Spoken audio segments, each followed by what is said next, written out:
సింహాచలంలోని అప్పన్న ఆలయం వద్ద ఘోర ప్రమాదం జరిగింది. చందనోత్సవం వేళ అప్పన్న సన్నిధిలో అపశృతి చోటు చేసుకుంది. మంగళవారం రాత్రి కురిసిన భారీ వర్షం కారణంగా 300 రూపాయల టికెట్ కౌంటర్ దగ్గర గోడ కూలిపోయింది. ఈ ఘటనలో పలువురు భక్తులు మృతి చెందారు. మరో 10 మందికి పైగా భక్తులకు గాయాలయ్యాయి. శిథిలాల కింద మరికొందరు చిక్కుకున్నారు. మృతి చెందిన వారిలో 3 మహిళలు ఉన్నారని అధికారులు తెలిపారు. ఘటన విషయం తెలియగానే రంగంలోకి దిగిన ఎన్డీఆర్ఎఫ్, ఎస్డీఆర్ఎఫ్ బృందాలు సహాయక చర్యలు చేపట్టాయి.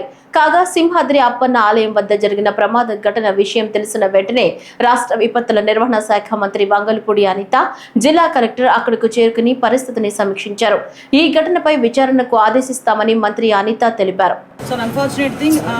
గోడ పడిపోవడం వలన సుమారుగా 7 ప్రాణాలు కోల్పోవడం జరిగింది. అందులో 4 పురుషులు ఉన్నారు, 3 స్త్రీలు ఉన్నారు. ఇంకా మిగతా రెస్క్యూ ఆపరేషన్స్ కూడా జరుగుతున్నాయి. ఈ సంఘటన జరిగినది అని తెలిసిన వెంటనే ఇమీడియట్గా ఎస్డీఆర్ఎఫ్ బృందాలు, ఫైర్ డిపార్ట్మెంట్, పోలీస్ డిపార్ట్మెంట్, అదేవిధంగా ఇక్కడ పనిచేస్తున్న వాలంటీర్స్ చిన్నపిల్లలైనా వారికి చేతులకి దండం పెట్టాలి. నిజంగా వాలంటీర్స్ అయితే ఇమీడియట్గా కొంతమందిని బయటకు తీసుకొచ్చి హాస్పిటల్కి తరలించారు.